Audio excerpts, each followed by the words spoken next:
Hello guys, welcome to the second episode for the Bulldog Mat, and we have the Matt himself here, the man behind the movement. Welcome, Mate. How are you doing? I'm good. How are you, Subham? I'm good too. Like, what were you doing on the weekend? Just the usual stuff. I spent Saturday with my little one and the dog. Did a little bit of barbecue. I actually took a rest day yesterday, and otherwise, I just finished my Sunday class at Phoenix Kyokushin and walked Jimmy. Did some shopping. Um, some reading, doing stretching, a little bit of work on myself as usual, and yeah, how was your week? Your weekend? So I actually went out with with my parents to my grandparents' house, right? And I was back today only and had few drinks as well. By the way, Oh dear. yeah, I remember that you telling me you never drank, right? It's not like I never drank. I just don't drink alcohol anymore at all. Yes. So what actually like made you stop drinking, and was it something that just clicked or due to some health issues or something? Right. So the answer I usually gave people because I had an anxious attachment style and also sort of like a weak ego. So I wanted to meet people's expectations, not anymore. Um, and this people pleasing sort of attitude. So it was an easy way out to say that I had ulcers in 2016, and with ulcers, it's not really recommended to drink alcohol, which is true. I wasn't telling a lie. The real reason is actually twofold. When I was 7 years old, um, I was sleeping next to my dad at my grandma's house, and he had a stroke. And that gave me nightmares even in my adult life, and that was because he was using alcohol to cope with stress and to escape reality, basically being married to my mom. um, the other deep reason is because um, uh, people use it as a coping mechanism mainly, right? Yep. You have a lot of stress, your cortisol levels are high, alcohol temporarily gives you a dopamine hit, and that brings down stress levels. It also does something which is basically it removes the social chains, these kind of constraints we have, so people are more ready to be their authentic self. But if you have a strong core spirit and self belief, then you don't need alcohol to relax. You don't need alcohol to manage stress. I found my own, I wouldn't say drug, but it has become sort of like an addiction to me, but it's a healthy one. Actually, since I'm using alcohol the same way that you said, right, to manage stress maybe or whatever it is. So still, we might need something else to actually be in place of that, right? So what actually are you using as the coping mechanism to release stress and like manage stress and all that? Maybe like that will help me as well and everyone watching the video. I just use hard drugs and otherwise kill people. Sorry, it's just like I'm just pulling your leg. No, I found something meaningful, and that's a form of martial arts. Uh, in my case, namely Kyokushin. Um, Kyokushin, and if you don't mind, let's dedicate this session or episode to discuss Kyokushin because it's part of the framework I have used to get better, to overcome anxiety, to overcome symptoms of adult child of an alcoholic, to overcome anxious attachment style, to overcome CPTSD, to overcome fear, and it has given me more than anything else. Well, actually, like maybe I don't have any experience with the martial arts, right? So for me, it is like something violent only. I can see your knuckles red still now. I don't know. So, like, how does it actually helps us? It helps us different ways. At first, when if you don't mind, I would start with explaining or sharing my journey, and through that, I will explain how it helps to manage stress. But it works in different pathways. So, at first, I was attracted to martial arts for two reasons, although none of them were actually conscious back in the days because I was just a kid. One was that I was abused by my parents. I mean, physically and emotionally, but I had absolutely no idea about that until very late in life. So obviously, any abused or bullied kid, you take a look at George St. Pierre, Dolph Lundgren. You can find a lot of people who are attracted to one form of martial art or another because you try to become strong, stand up to bullies, be able to defend yourself. I would like to give some credit to a lot of people in this journey and through that explain how it helped me. The other thing is that it gives structure, but let's not get into that just yet. So, my first teacher, senpai, is Gabor Vác, and I do want to give credit to him.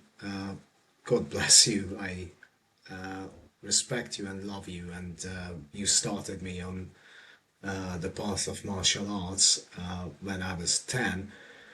He ran a dojo. I did not know it back then, but it was mainly for, let's just say, kids who were challenged in one way or another in life. But it provided me with a safe environment and help and trust. It made it so, and those of us who grew up in harsh environments and were conditioned to try to just please their superiors, please their parents. Every child tries to please their parents. It's in our nature. Are also attracted to the discipline of karate because, uh, in the simplest term, you are just expected to be obedient, do everything in to the best of your abilities. You don't have to talk, you don't have to open up, you don't have to be perfect. People will help. And otherwise, it's even expected of you to just remain silent until spoken to. Plus, you're wearing a uniform which helps you separate this time from the harsh reality you're living outside of the dojo. Even today, the moment I walk into any dojo, I bow, I say os, and the moment I do that, something magical happens, and I feel at home, and I can leave everything outside.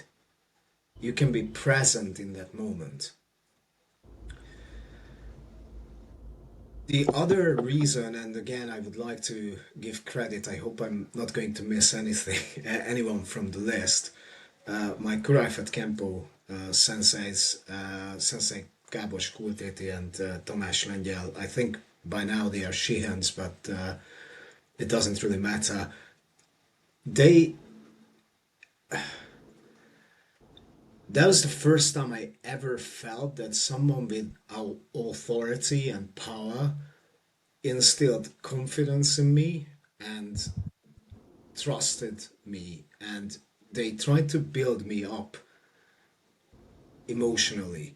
To give you a practical example, now it's hard to believe because I'm one of the fittest of my age group. As a matter of fact, if I take a look at statistics, I belong to the 0.5% of the adult male population over 40. I can run a lot despite my hip issues. I can do knuckle press ups for England or till the coals come home. But back then, I couldn't even do one.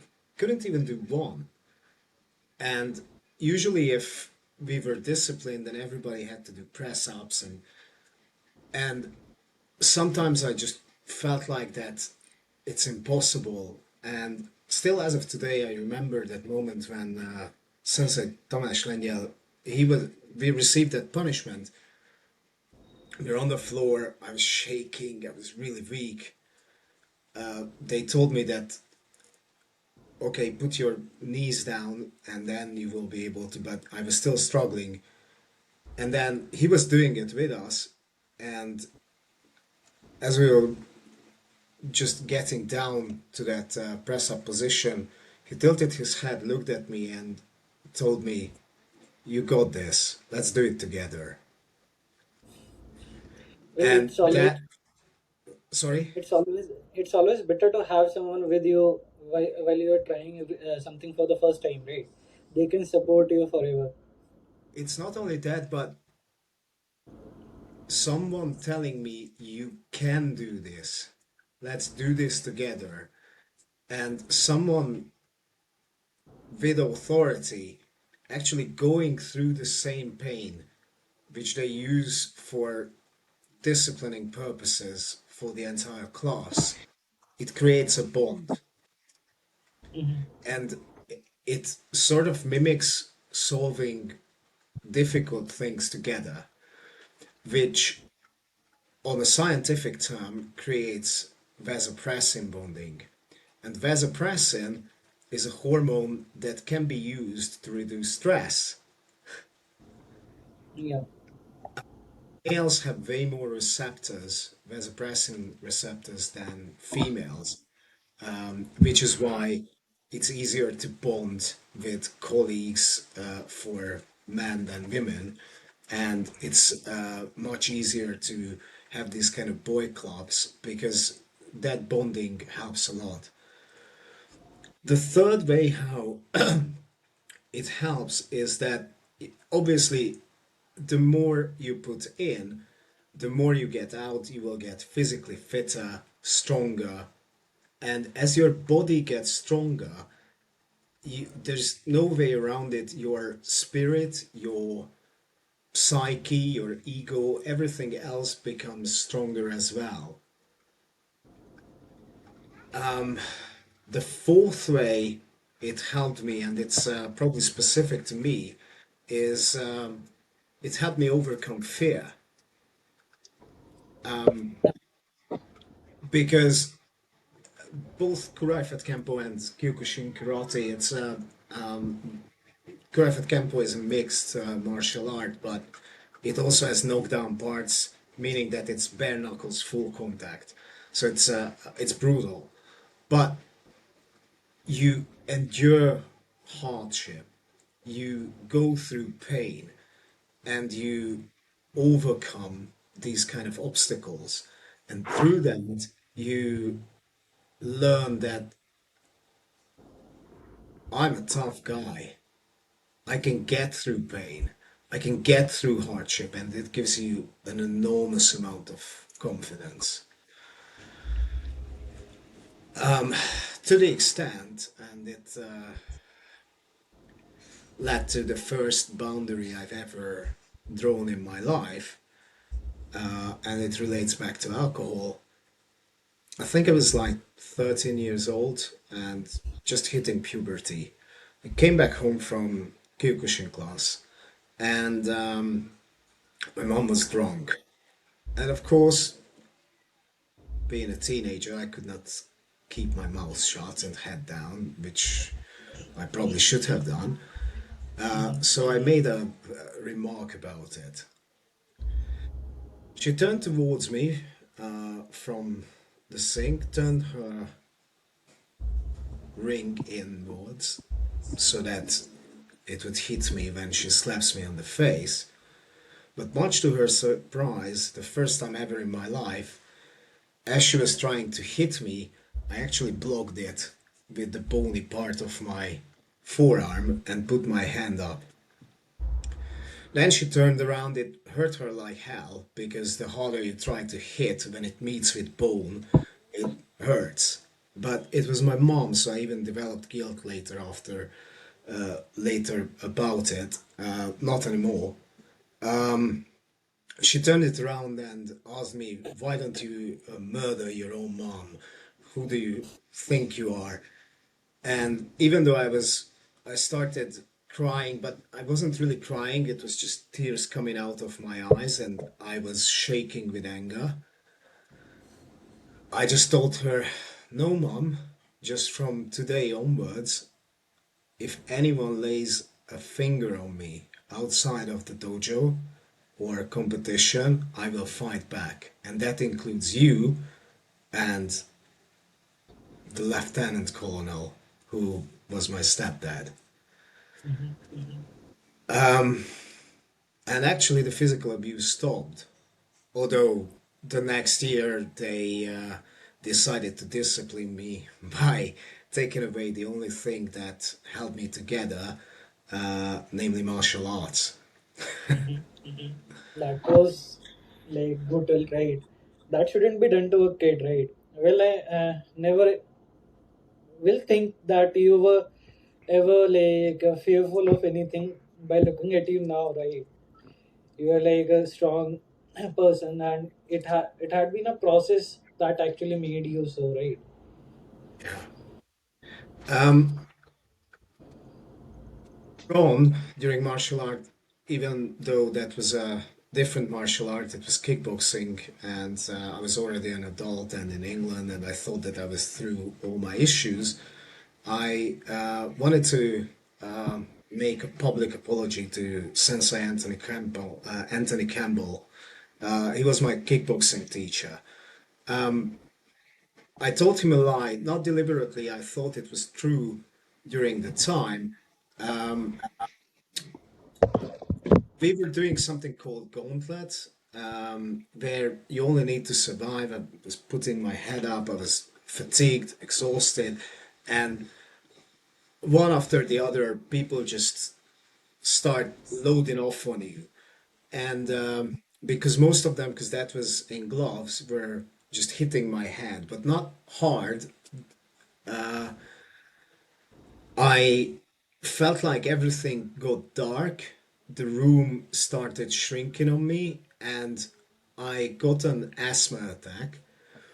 And everybody thought, me included, that it was a sport-induced asthma attack.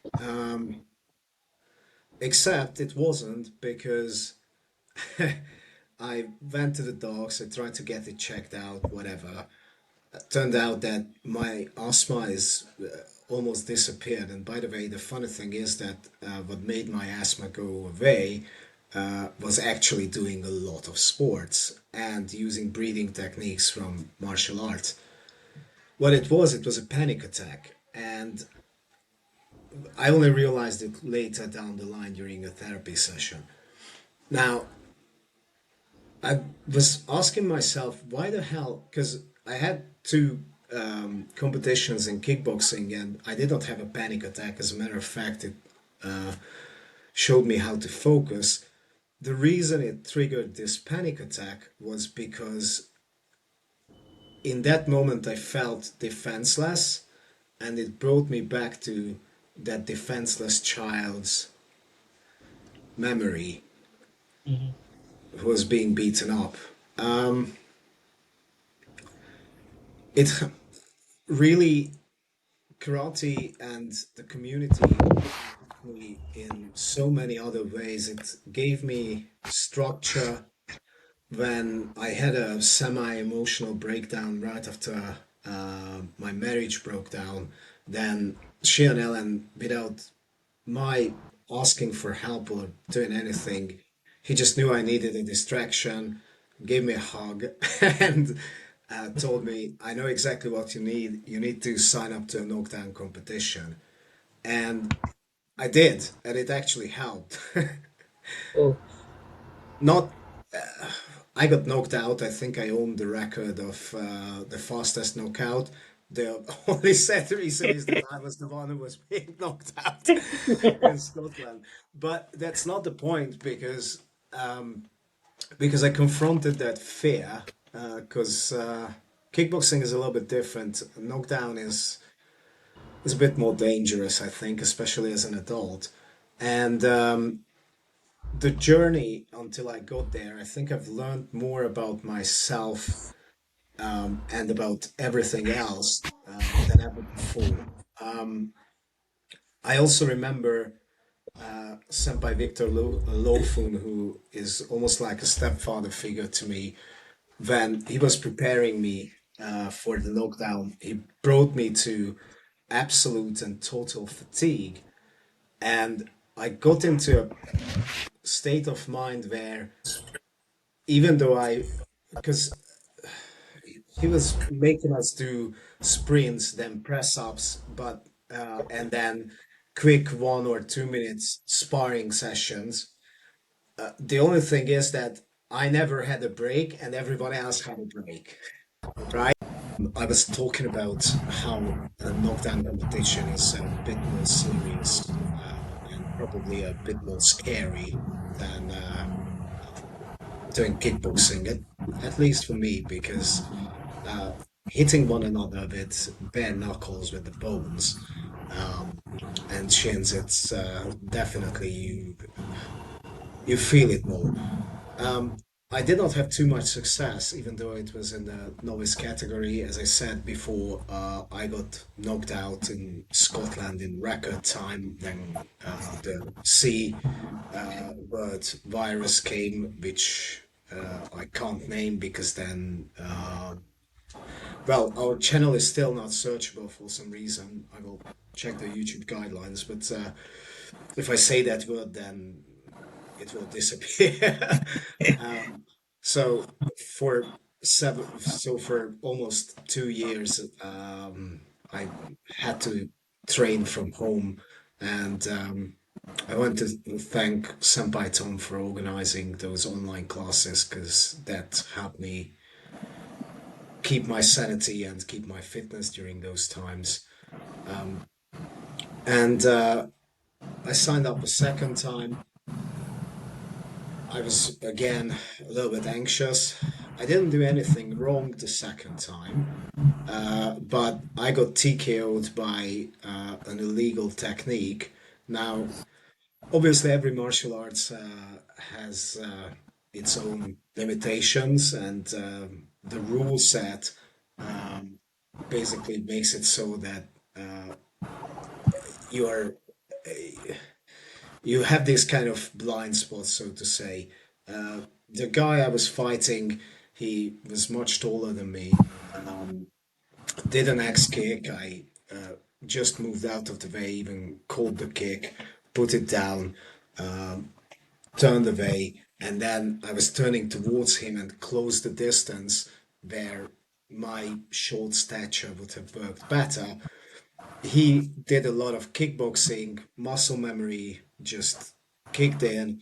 He did an uppercut, and if I was his height, then he probably hit my chest or somewhere in the upper body that is conditioned, and I wouldn't have given a damn about it. But it landed on my head, and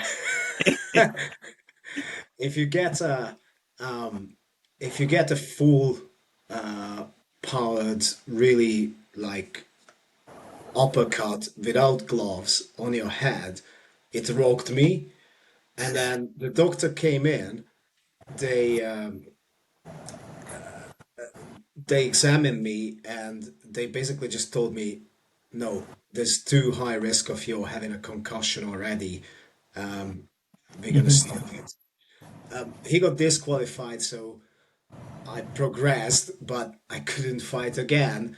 And I felt so much shame and disappointment. I felt like I had wasted Sheehan Tom's and Sensei Roland's and Senpai Victor's and Senpai Bev's time, who spent so much time just preparing me to this knockdown.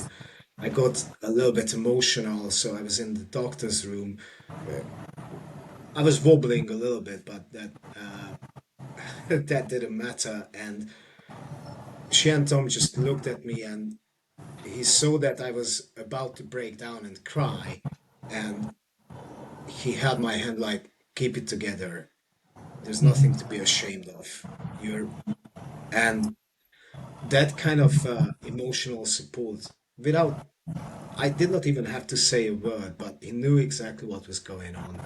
And that really felt good.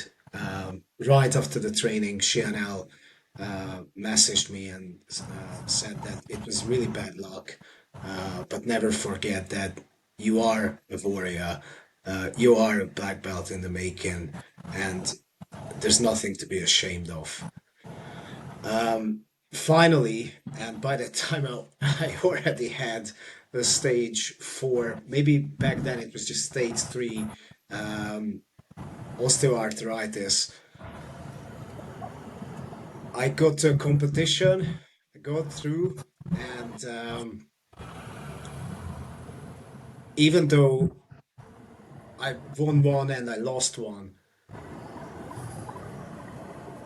I lost one match, but only after two Ikiwakis, and I was so relieved and so happy simply because I could just give it all I got, and I managed to fight. And um, it gives you, by the way, on the hormonal side, the other two ways how practicing martial arts, especially intense martial arts, will substantially reduce your stress levels is because if you do any kind of physical activity, it will produce serotonin. Now, your body adapts, so you need to put more in. You need to keep pushing yourself. You need to have that Osano Shin attitude, uh, pushing forward in the face of adversity to get that serotonin. When you are preparing to compete, that's a different level, and you push yourself really to the absolute limits several times during the preparation. So it gives you something scientifically referred to as runner's high, uh, endorphin. And when you're competing, then you're running high on adrenaline, which is also an amazing feeling. And it numbs the pain. Your body releases other hormones like epinephrine and norepinephrine as well to pump a lot of blood and be able to do everything else to the extent that I mean part of my right bicep is missing from that tournament in 2023, but I carried on. I didn't care. However, once the adrenaline and epinephrine wore off, I was like, oh, it really hurts like hell. Cause, but Yeah. that community is absolutely amazing. Sensei Roland, when when I divorced and I wasn't ready to share too much. I really felt ashamed about it, that I could not keep my family together as if it was only down to one person, but of course it never is. Um, he just came and helped me put the furnitures together and helped me move. So they stood there for me in the last decade because I've been training with them. This is going to be the 10th year now. Um, as a family, and that kind of community, it gives you a lot of strength. Yeah. So I guess that is really true. Like once you are in a that kind of group, it actually helps you emotionally and with everything as well, right? Well, you actually called out names of so many, so many. I don't know what to call like the hormones, right? Maybe we can dig deeper into that some other time as well, right? That what actually helps. How? Sure, I will prepare a semi-scientific breakdown based on my limited knowledge. I just um, did not want to stop there and sort of like plant the seeds, if you like. The other thing that really helped me, and that's a gift. And I've only realized what I was doing when one of my therapists uh, told me how to do this. In My biggest fear never was that I'm gonna be a victim again, that I'm gonna be beaten up, but because I also had like really deep-rooted anger issues, I was copying the behavior of my. I believe she was a fool. May she rest in peace, but I think she was a full MPD, narcissistic personality disorder, mom, and covert narcissists, especially with children and people who are weaker than them, they can be really nasty. And I had this extreme anger, shame, and also conflicting emotions about her. Plus, I became sort of like a reactive dog. A reactive dog is not a reactive dog is not angry or an aggressor or whatever. They had some sort of a traumatic event, and as a result of that, they're conditioned to be hyper vigilant and be on the edge and seemingly react aggressively, but it's out of fear. So that's how I felt. But my biggest fear was that I would become my mom, that I would hurt someone I love, and I never wanted to do that. I never had a problem, strangely enough, standing up for myself at school and back in the days in Eastern Europe, right after the collapse of the Soviet Union. I mean, even at school, it was tough. One of my classmates stabbed me with a sharpened branch. I pushed him to the floor, hit him, then grabbed him by his hair and smashed his head to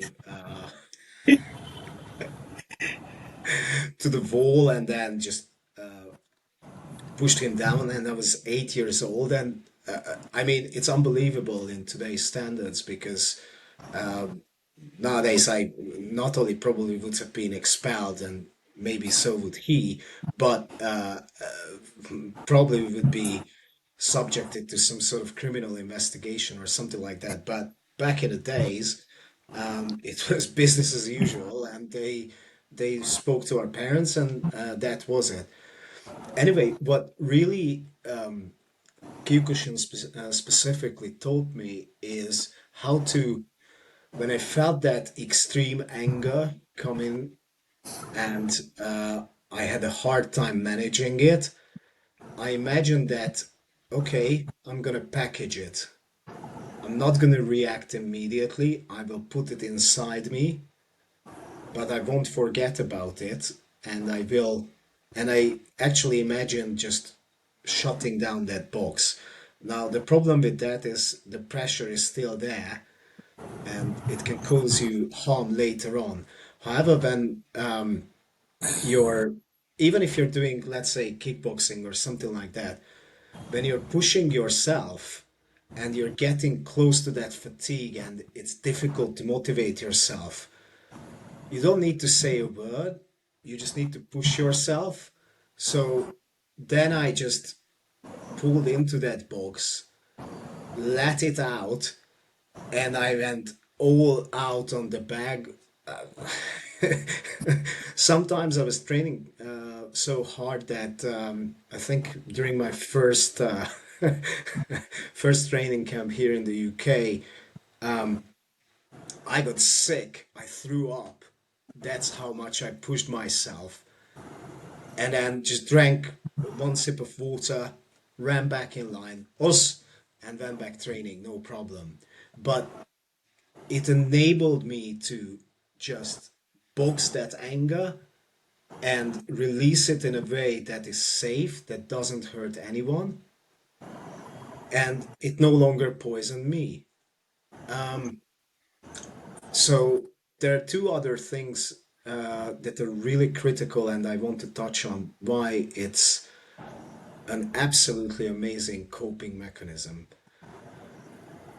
One is because for me specifically, it enabled me to decouple anger from violence. Because if you're fighting, if you're angry, you and emotional, you're predictable. You're actually vulnerable. You're actually weaker. Yep. So, and that's absolutely amazing. And I don't think that any other activity would give this to you any other way. I don't mean this is not just Kyokushin. If you do MMA, if you do any kind of um, fighting, that will give it to you. There's also mysticism around it with the gi, the belts, the kunku, what it means, the symbolism. Recently, I've started watching anime with my little one called Jujutsu Kaisen, and the symbolism is there of boxing that anger, channeling it, and then releasing it, but you're using it as a force of good. Yep. I have watched the same anime as well, right? So even I have read the manga. So that is really amazing. It is still in progress. So let's see how long it goes. And maybe let's continue in the next episode. We can have stop it here and uh, Be- Before we do that, just let me finish on 2 points. One is that it also gave me a very strong framework, and we'll get into the details and what it means, a moral framework, a crutch to guide my life, and that is derived from the dojo of Kyokushin. It's unique to Kyokushin. Um, the other thing is just usual that for everyone watching this, feel free to comment, feel free to contact us, and please like and subscribe.